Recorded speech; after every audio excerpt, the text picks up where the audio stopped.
ಇವತ್ತು ನಮ್ಮ ಅಪ್ಪ ಒಂದು ಲಾಜಿಕಲ್ ರೀಸನಿಂಗ್ ಕೊಡ್ತಾ ಇದ್ದಾರೆ, ಬನ್ನಿ ನೋಡೋಣ. ಓಕೆ, ಇವತ್ತೊಂದು ಕ್ವಶನ್ ಬಂದಿದೆ ನಿಮಗೆ. ರಾಜರಪ್ಪಂಗೆ 3 ಜನ ಮಕ್ಕಳು. ಒಬ್ಬನ ಹೆಸರು ಮೇ, ಇನ್ನೊಬ್ಬನ ಹೆಸರು ಜೂನ್. ಮೂರನೇ ಹೆಸರೇನು? ಜುಲೈ. ಅದು ಹೆಂಗೆ? ಇಬ್ಬರದ್ದು ಸೇಮ್ ಬಂದಿದೆ ಅಂದ್ರೆ ಮೂರನೇದು ಸೇಮ್ ಬರ್ಬೇಕಲ್ಲ? ಇಲ್ಲ, ಅವನ ಹೆಸರು ಜುಲೈ ಅಲ್ಲ, ಜೂಲಿಯಸ್ ಅಲ್ಲ. ಥಿಂಕ್ ಮಾಡು.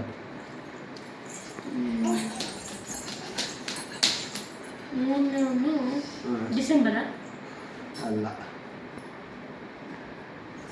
ಕ್ವಶನ್ ಇನ್ನೊಂದ್ಸತಿ ಥಿಂಕ್ ಮಾಡೋ. ಕ್ವಶನ್ ಏನು ಕೇಳಿದೆ ಅಂತ.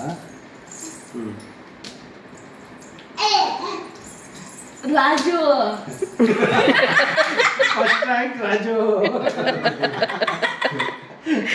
ರಾಜು ಅವ್ರ ಅಪ್ಪಂಗೆ 3 ಜನ ಮಕ್ಕಳು ಅಂದ್ಬಿಟ್ಟು ಒಬ್ಬನ ಮೇ, ಇನ್ನೊಬ್ಬನ ಜೂನ್ ಹೇಳಿದೆ. ಇನ್ನೊಬ್ಬನ ಹೆಸರೇನು ಅಂತ ಕೇಳಿದೆ. ಅಲ್ಲೇ ಕ್ವಶನ್ ಅಲ್ಲೇ ಆನ್ಸರ್ ಇದೆ. ಅದಕ್ಕೆ ಫಸ್ಟ್ ಕ್ವಶನ್ನ ಕರೆಕ್ಟ್ ಆಗಿ ಥಿಂಕ್ ಮಾಡಬೇಕು. Okay, first rank Raju. Stop.